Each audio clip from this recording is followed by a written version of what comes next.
welcome back to another episode of Cray Content. Back to another episode of Cray Content. Here I'm going to show you guys the most effective way we found to catch crayfish. So what I'm using is a chicken drumstick, just tying it on a string and just lowering it all the way down to the bottom and just kind of waiting there for a few seconds, kind of giving it tugs occasionally to see if I caught any or if there's extra weight on it. And that's all there is to it. Why aren't you going to the ground? It is already on the ground. There's bubbles.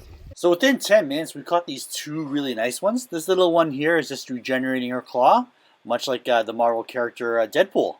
We ended up moving spots after 15 minutes at the pier just because we couldn't find any other crayfish that were of mid-size. So we moved to this little peninsula island on the very same lake. And then here's one. You can kind of spot it if you look really closely at the end of the chicken. There's a crayfish, quite a larger crayfish attached to it.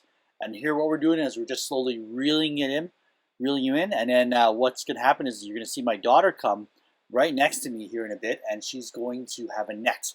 And with the net, she's going to scoop the crayfish in case the crayfish ends up losing his or her grip on the chicken. And having that net just reduces the chances that the crayfish is going to escape before you have a good look at it.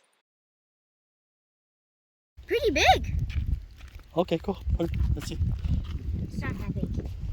So the last one wasn't as big as we thought it would be, but here's another one where the crayfish wouldn't let go of the chicken, and it was so easy to reel in. I've tried using cat food as a bait for the crayfish trap, but here we're using drumstick just to try and do a comparison between the two types of bait to see what is a little bit more effective in a crayfish trap setting. I didn't catch too much. This was probably about 20 minutes of leaving it in that lake. And, it was more mid-sized than large size on this first run. What we're going to do is we're going to open it up just to take a look at it inside, just to get a closer look here. As you can see, within 20 minutes, the chicken's still intact. They left the chicken alone. And these are the guys we ended up releasing back. So we left this bait trap overnight in one of the local ponds. You can see it's just swarming with very large crayfish. It's impressive here. Even the chicken was eaten right almost. There's quite a bit of a chicken that's already been eaten. So I'm going to open this up and start to load it into my cart here. In the orange bag? Yeah. Let me see, where's the bag? Oh! Okay, let's get some. Okay, get this one. Take this one.